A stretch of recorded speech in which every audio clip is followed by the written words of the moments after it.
everyone, I'm Michelle. Welcome. We're reading through the Bible in a chronological manner this time. And so for now, there's a lot less jumping around.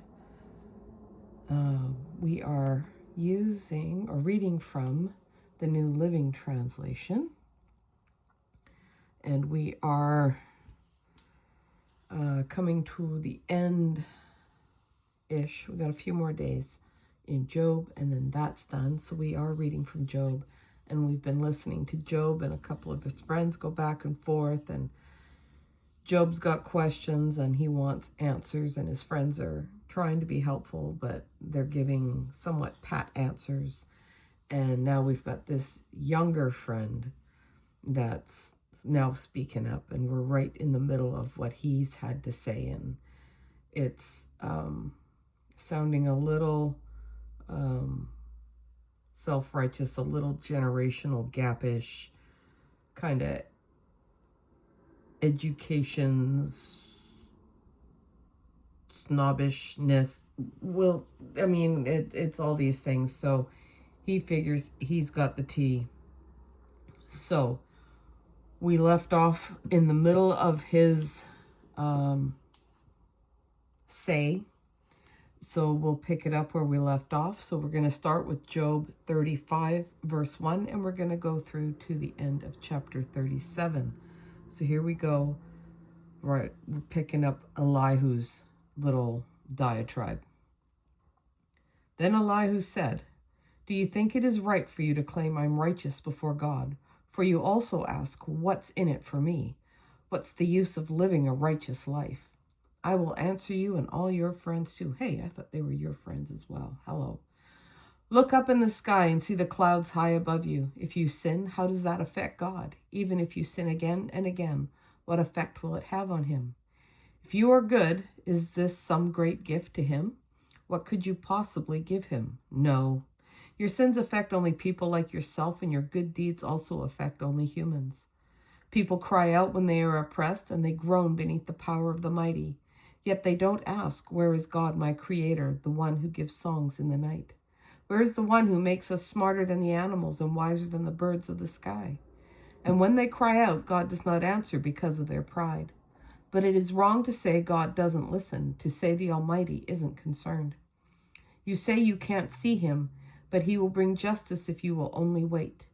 You say he does not respond to sinners with anger and is not greatly concerned about wickedness. But you are talking nonsense, Job. You have spoken like a fool." All right, don't hold back. Elihu continued speaking. "Let me go on. And I will show you the truth, for I have not finished defending God. I will present profound arguments for the righteousness of my Creator. I am telling you nothing but the truth, for I am a man of great knowledge." Okay. "God is mighty, true, but he does not despise anyone. He is mighty in both power and understanding. He does not let the wicked live, but gives justice to the afflicted. He never takes his eyes off the innocent, but he sets them on thrones with kings and exalts them forever. If they are bound in chains and caught up in a web of trouble, he shows them the reason. He shows them their sins of pride. He gets their attention and commands that they turn from evil. If they listen and obey God, they will be blessed with prosperity throughout their lives, and all their years will be pleasant. But if they refuse to listen to him, they will cross over the river of death, dying from lack of understanding. For the godless are full of resentment. Even when he punishes them, they refuse to cry out to him for help. They die when they are young, after wasting their lives in immoral living. But by means of their suffering, he rescues those who suffer, for he gets their attention through adversity. God is leading you away from danger, Job, to a place free from distress. He is setting your table with the best food. But you are obsessed with whether the godless will be judged. Don't worry. Judgment and justice will be upheld. But watch out, or you may be seduced by wealth. Don't let yourself be bribed into sin. Could all your wealth or all your mighty efforts keep you from distress? Do not long for the cover of night, for that is when people will be destroyed. Be on guard, turn back from evil, for God sent this suffering to keep you from a life of evil. Look, God is all-powerful. Who is a teacher like him? No one can tell him what to do or say to him, "You have done wrong." Instead, glorify his mighty works, singing songs of praise. Everyone has seen these things, though only from a distance. Look, God is greater than we can understand. His years cannot be counted. He draws up the water vapor and then distills it into rain.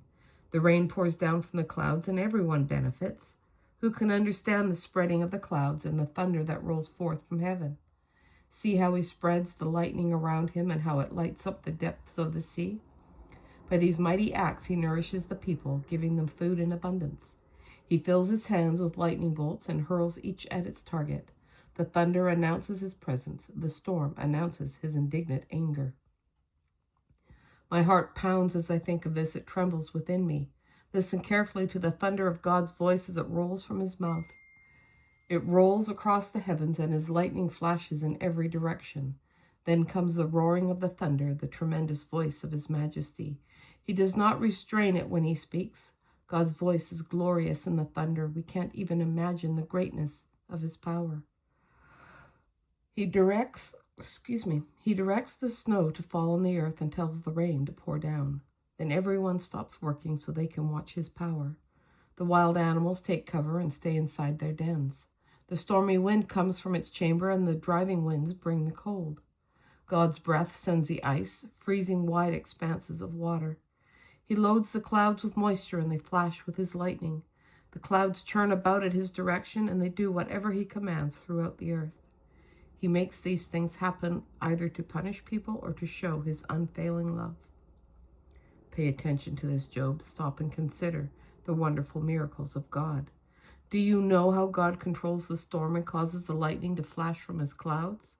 Do you understand how he moves the clouds with wonderful perfection and skill? When you are sweltering in your clothes and the south wind dies down and everything is still, he makes the skies reflect the heat like a bronze mirror. Can you do that? So teach the rest of us what to say to God. We are too ignorant to make our own arguments. Should God be notified that I want to speak? Can people even speak when they are confused? We cannot look at the sun, for it shines brightly in the sky when the wind clears away the clouds. So also golden splendor comes from the mountain of God. He is clothed in dazzling splendor. We cannot imagine the power of the Almighty. But even though he is just and righteous, he does not destroy us. No wonder people everywhere fear him. All who are wise show him reverence. And that, my friends, is our reading for today, January 13, 2026. Thanks for joining me. Thanks for sticking with me. I do appreciate you showing up and dealing with my fumbling and my tripping and all the other things. I hope you'll join me again tomorrow. Until then, take care and bye for now.